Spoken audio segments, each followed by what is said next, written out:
एक गांव के एक जमींदार ठाकुर बहुत वर्षों से बीमार थे। इलाज करवाते हुए कोई डॉक्टर, कोई वैद्य नहीं छोड़ा, कोई टोने टोटके करने वाला नहीं छोड़ा, लेकिन कहीं से भी थोड़ा सा भी आराम नहीं मिला। एक संत जी गांव में आए। उनके दर्शन करने वो जमींदार भी वहां गया और उन्हें प्रणाम किया। उसने बहुत दुखी मन से कहा, महात्मा जी, मैं इस गांव का जमींदार हूँ। सैकड़ों बीघे जमीन है मेरे पास। इतना सब कुछ होने के बावजूद मुझे एक लाइलाज रोग है जो कहीं से भी ठीक नहीं हो रहा। महात्मा जी ने पूछा, भाई क्या रोग है आपको? जी, मुझे मल त्याग करते समय बहुत खून आता है और इतनी जलन होती है जो बर्दाश्त नहीं होती। ऐसा लगता है मेरे प्राण ही निकल जाएंगे। आप कुछ मेहरबानी करो महात्मा जी।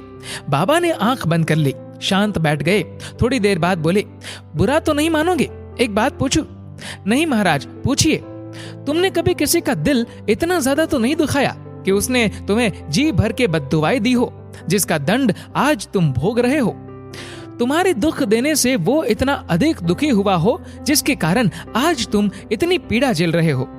नहीं बाबा, जहां तक मुझे याद है मैंने तो कभी किसी का दिल नहीं दुखाया। याद करो और सोचो, कभी किसी का हक तो नहीं छीना, किसी की पीठ में छुरा तो नहीं मारा, किसी की रोजी रोटी तो नहीं छीनी, किसी का हिस्सा जबरदस्ती तुमने खुद तो नहीं संभाला हुआ। महात्मा जी की बात पूरी होने पर वो खामोश और शर्मसार होकर बोला, जी, मेरी एक विधवा भाभी है जो कि इस वक्त अपने मायके में रहती है। वो जमीन में से अपना हिस्सा मांगती थी। ये सोचकर मैंने उसे कुछ भी नहीं दिया कि कल को ये सब कुछ अपने भाइयों को ही दे देगी, इसका क्या पता।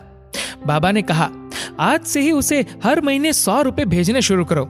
ये उस समय की बात है जब 100 रुपए में पूरा परिवार पल जाता था। उसने कुछ रुपए भेजना शुरू कर दिया। 2-3 हफ्तों के बाद उसने बाबा से आकर कहा, जी मैं 75% ठीक हूँ। महात्मा जी ने सोचा कि इसे तो पूरा ठीक होना चाहिए था, ऐसा क्यों नहीं हुआ? उससे पूछा, तुम कितने रुपए भेजते हो? जी 75 रुपए हर महीने भेजता हूँ। इसी कारण तेरा रोग पूरा ठीक नहीं हुआ। संत जी ने कहा, उसका पूरा हक उसे इज्जत से बुलाकर दे दो। वो अपने पैसे को जैसे मर्जी खर्च करे, अपनी जमीन जिसे चाहे दे दे, ये उसकी मिल्कियत है, इसमें तुम्हारा कोई दखल नहीं है। जानते हो वो कितना रोती रही है, जलती रही है, तभी आपको इतनी जलन हो रही है। जरा सोचो, मरने के बाद हमारे साथ क्या आएगा? जमींदार को बहुत पछतावा हुआ। उसने फौरन ही अपनी विधवा भाभी और उसके भाइयों को बुलाकर सारे गांव के सामने उसकी जमीन, उसके हक का पैसा उसे दे दिया और हाथ जोड़कर अपने जुल्मों की माफी मांगी। उसकी भाभी ने उसे माफ कर दिया और उसके परिवार को खूब आशीर्वाद दिए। जमींदार का रोग शीघ्र ही पूरी तरह से ठीक हो गया।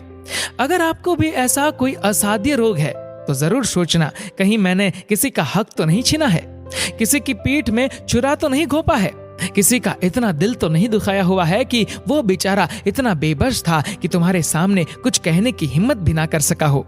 लेकिन उस बेचारे के दिल से आहें निकली होंगी जो आपके अंदर रोग पैदा कर रही है, जलन पैदा कर रही है। याद रखो, परमात्मा की लाठी बिल्कुल बेआवाज है। वो जब पड़ती है तो आवाज नहीं करती, लेकिन दर्द बहुत देती है। दोस्तों, इस वीडियो को लेकर आपकी क्या राय है नीचे कमेंट करके जरूर बताएगा। और अगर आपको वीडियो अच्छा लगा हो तो इस वीडियो को लाइक करेगा, शेयर करेगा ज्यादा से ज्यादा लोगों तक। और ऐसे ही और भी इंस्पिरेशनल वीडियोस के लिए सब्सक्राइब करें हमारे यूट्यूब चैनल को और फेसबुक पर फॉलो करें हमारे पेज को। धन्यवाद।